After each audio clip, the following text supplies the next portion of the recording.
It's podcast day. It's podcast day, friends.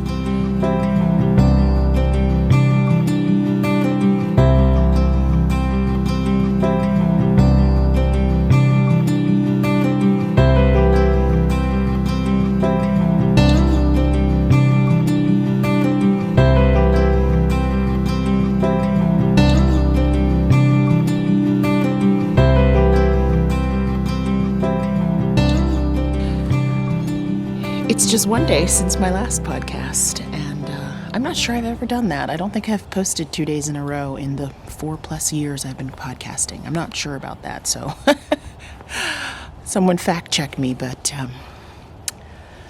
here I am again. I really just thought I would check in for a second time and share with you some footage of a project that I made over this holiday season.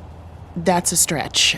Over the course of a day, Christmas Day, I made a Christmas ornament, and it was the completion of my Make 9 challenge. I talked about the Make 9 challenge on this podcast before. I will link the episode in which I describe what the Make 9 challenge is. In short, it is kind of a plan that you make for yourself to make 9 things over the course of a year. And my approach to that is to work in categories. I'll share here my 2020 9 categories because the footage that I'm going to show about making this Christmas ornament will just be a bit of downtime and relaxation time for you to see how it came together. So here's my Make 9 challenge for 2020. What I had planned to do and have now achieved.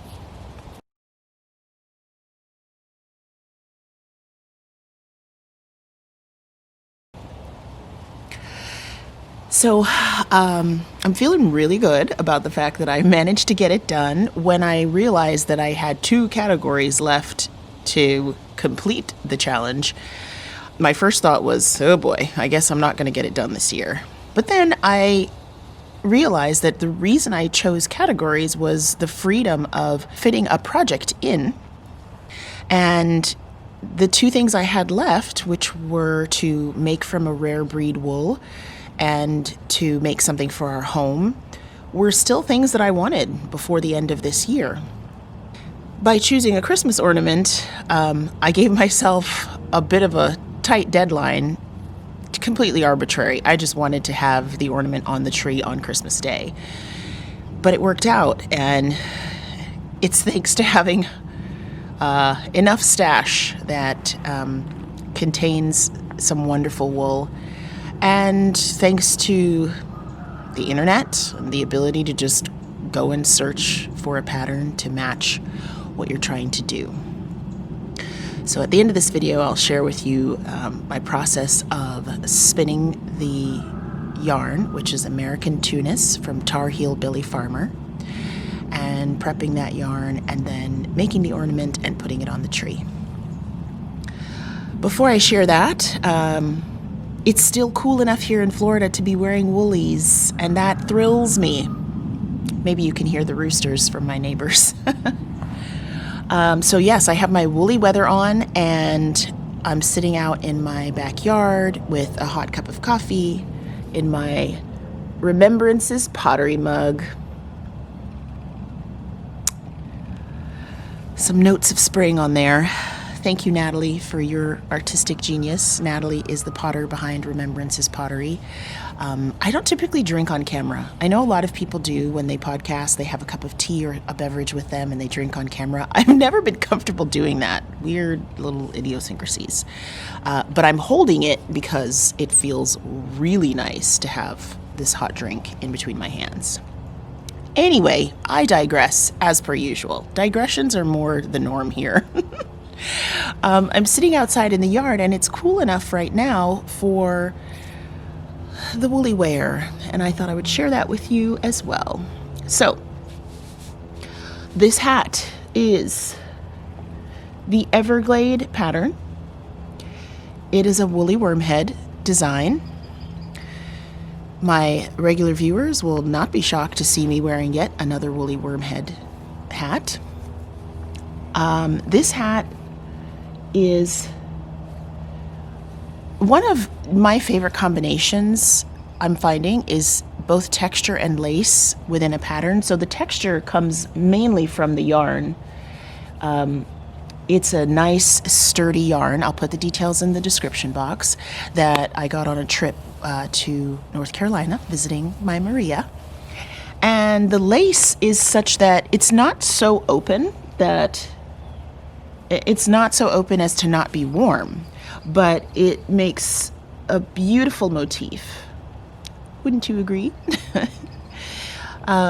So I think this hat just shows the diversity and the expansive options in Woolly's hats. And I love it. It feels great on my head right now. I'll put the pattern details for Everglade in the description below this video. And my second woolly wear is something I cannot get enough of wearing. Let's see, this wrap that I'm wearing, I'll give you a kind of a fuller view. This is my Fleece Flight. This Fleece Flight shawl is a pattern designed by Maria, who is Ninja Chickens, and it is made up of, I'm not going to take it off because it's in the perfect position right now. It's made up of several garter stitch panels of different wools.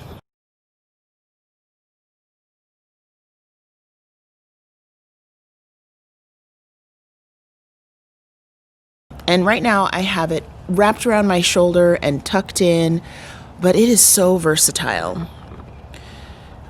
It's a long wrap, and it has the perfect kind of shape for manipulating it to what you need, whether you want to cover your shoulders or you want more of a hefty cowl up around your neck, or if you just want something draped over your arms. It does all of that. And it's my absolute favorite shawl type accessory. What I love about this especially is it's a reminder of a trip to the Edinburgh Yarn Festival. Maria and I traveled there together when it was the first time for both of us. And during the trip, I thought the shawl that she was wearing was so handy. In fact, she loaned it to me a couple of times while we were there. It was quite cold, even though it was March. Being able to wrap this in so many different ways during that trip was everything I needed to know about how useful it would be.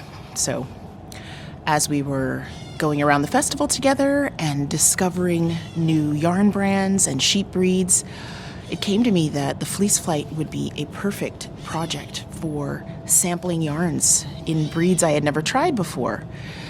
Fleece Flight is kind of a play on like a beer flight or a flight of samples of something. And so to sample different fleeces, it was very appealing. I can't recommend this pattern enough. In fact, as I'm telling you about it, I'm thinking it would be so cool for you to go and read the story of the Fleece Flight pattern and how Maria came up with this idea. It came for me at a time where I was moving over into more farm yarn, more soulful stash, I call it. So yarn that's really connected to a specific place, to a sheep herd, to a shepherd, to the history of an area. And while we were in Scotland, I was able to find, people who owned sheep selling that wool that they had worked so hard to produce, and buy a skein from each of them and put them together in this project. I'm finding that I appreciate more and more all the time how much connection comes through the things that we make. And I'm giddy. I'm giddy at that realization. It just means that I fall back in love with things over and over again. From North Carolina to Scotland, Maria is here with me. And from Italy, where Woolly lives, and having met her at the second Edinburgh Yarn Festival, all that is wrapped up in these stitches. And I think that's pretty cool. So I'm happy I could share my woolly wear with you today, and hopefully if either of these patterns interest you, you'll find some joy in making them.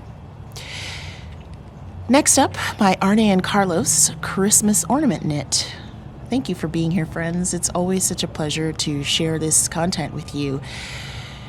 I feel great anticipation at the new year turning over, but I gotta tell you, I'm really also appreciating the right now.